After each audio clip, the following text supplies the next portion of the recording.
temps de faire un point sur mes dernières lectures, genre sur les 3 dernières semaines, vu que j'avais un petit peu disparu de la circulation.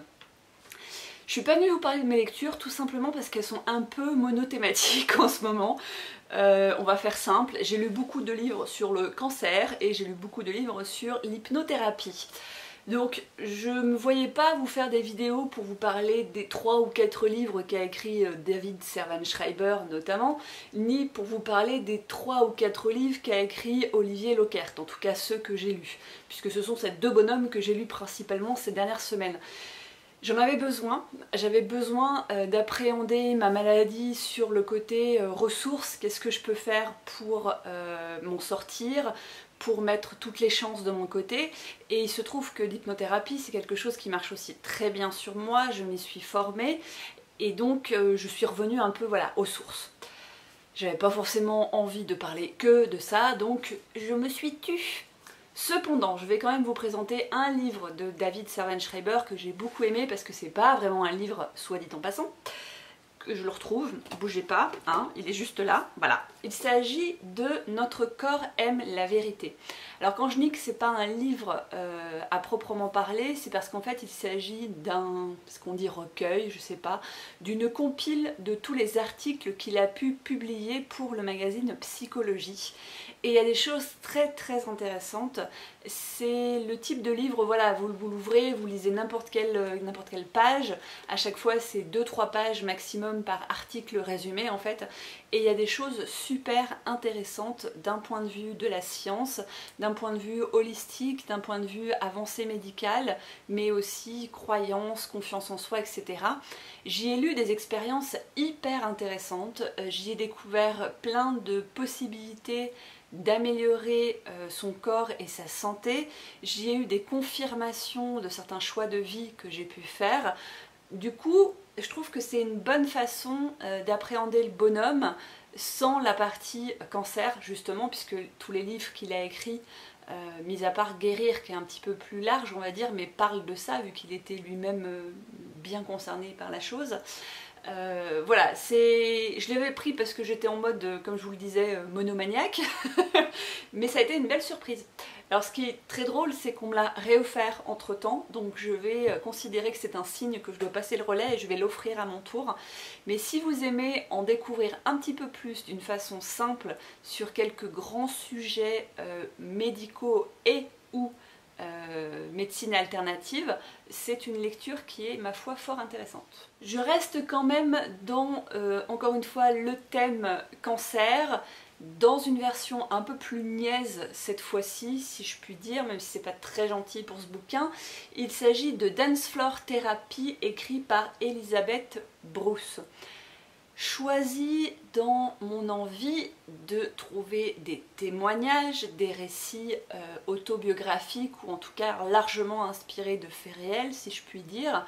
Mais alors, je ne m'y suis pas retrouvée du tout.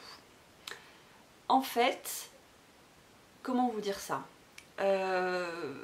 dans ce livre, on suit Elisabeth qui, à la trentaine, apprend qu'elle a un cancer et qui décide, dans une forme de déni ou bien de rébellion ou bien de je choisis telle ou telle façon de m'en sortir, de se noyer dans la fête, les sorties, l'alcool, des nouvelles rencontres, etc.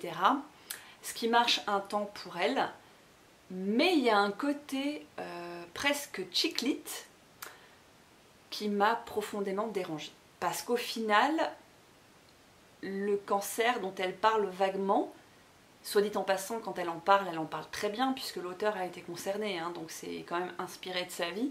Elle en parle très très bien, je me suis reconnue dans certaines scènes à l'hôpital, par rapport aux examens, par rapport à la trouille qu'on peut avoir entre chaque résultat, etc. Mais finalement c'est extrêmement survolé, sans doute un choix de sa part, mais qui ne correspond pas à ce que j'avais envie de lire. Sans compter que je suis assez loin du profil trentenaire qui recherche n'importe quel homme ou le prince charmant, qui adore les fringues, qui adore la mode, le shopping, les produits de beauté, les spas, les copines superficielles et tout ça. C'est pas du tout ma came, ça l'a pas été, je crois, peut-être trop dans ma vie. Voilà, moi je suis plutôt le profil pépère à la campagne, hein, donc forcément je me retrouve pas là-dedans, encore plus avec mon côté minimaliste, les accros au shopping et tout, ça l'a jamais trop fait avec moi quoi, donc déception. Déception. Je pensais passer un moment marrant qui allait un peu me détendre tout en me retrouvant dans ce que moi je traverse en ce moment, mais au final je me suis profondément ennuyée avec cette lecture, faut dire ce qu'il est. Mauvais choix de ma part. Je peux pas dire que le livre est pas bon, je peux juste dire que ça correspond pas à ce que j'avais envie de lire. On sort enfin du registre cancer pour une lecture assez perturbante, je dois dire, donc de Maëlle Guillot, Lucie ou la vocation. Je m'attendais pas du tout à ça. J'ai eu un stéréotype, soyons clairs, quand j'ai lu le résumé, que je vous lis à mon tour. Lucie est amoureuse éperdument, mais pour imposer celui qu'elle a choisi, elle va devoir se battre. Ne pas céder face à l'incompréhension et à la colère des siens. Malgré les humiliations quotidiennes, les renoncements, elle résiste et rêve d'absolu. Un jour pourtant, le sacrifice qu'elle a durement payé est ébranlé par la découverte d'un secret. Le doute s'immisce, s'est-elle fourvoyée ou est-elle victime d'une manipulation? Moi j'ai lu ça, je vais être très franche avec vous, et ça va vous montrer aussi à quel point on peut être manipulé, en tout cas influencé par les médias. J'ai tout de suite pensé à une jeune femme qui peut-être s'était reconvertie à l'islam et devait imposer en quelque sorte son nouveau choix de vie et probablement son nouveau compagnon à sa famille, à son entourage, etc. J'avais ça en tête. Je me suis dit ça peut être super intéressant, je le prends. Mais alors, pas du tout. On est face à une femme qui effectivement fait un choix de vie drastique et doit l'imposer à sa famille et même renoncer à sa famille. Sauf que l'homme dont elle parle, il s'agit tout simplement de Dieu. Cette femme décide de devenir sœur, de choisir... c'est horrible, le mot qui me venait c'est secte, hein, mais voilà, de choisir un monastère où le silence est imposé et doit petit à petit renoncer à tout son entourage qui ne comprend pas, qui espère qu'elle va s'en sortir, etc. Alors qu'elle a reçu Dieu dans le plus profond de ses entrailles et est intimement persuadée du choix de vie qu'elle a fait. Cette lecture m'a énormément troublée parce qu'on progresse dans un milieu qui pour moi est anxiogène, avec des codes, une morale, des interdits qui m'insupportent, et j'étais très très mal à l'aise de lire tout ce qu'elle accepte pour l'amour de Dieu, et tout ce à quoi elle renonce également pour l'amour de Dieu. Il y a également un fond de manipulation de tout ce qu'on peut, comment dire, justifier au nom de Dieu, quel que soit le nom qu'on lui donne d'ailleurs. Et c'est pour ça que j'ai pensé secte tout le long. Je me suis dit, qu'est-ce qui fait qu'on considère que certaines religions sont des religions et non pas des sectes?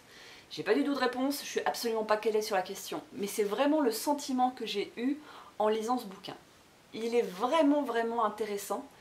C'est un roman, à ma connaissance, mais franchement, si vous êtes intéressé par cette question, je vous le conseille. Et la fin m'a laissé sur le carreau, clairement. Je peux pas dire ça autrement. Et ma lecture du moment pour terminer, un petit franc-tillier. Il s'agit de La mémoire fantôme. Alors c'est très drôle parce que de Tillier, j'en ai lu que un ou deux pour l'instant, j'adore son style. J'ai lu notamment La chambre des morts et en fait j'ai réalisé que le personnage de ce bouquin-là, à savoir Lucie Bell, est le même flic qu'il y a déjà dans La chambre des morts. J'en ai profité pour me rafraîchir la mémoire au cas où il y a un lien, a priori il n'y en a pas du tout, mais en regardant le film, parce que j'ai découvert qu'il y a eu un film de La chambre des morts, qui soit dit en passant, pas très intéressant par rapport au bouquin, beaucoup moins intense, pas mal lifté et lissé au niveau du personnage, notamment de Lucie. Mais je suis très contente de retrouver ce petit bout de femme torturée. On a quelques indices sur qui elle est véritablement, donc ça me plaît bien.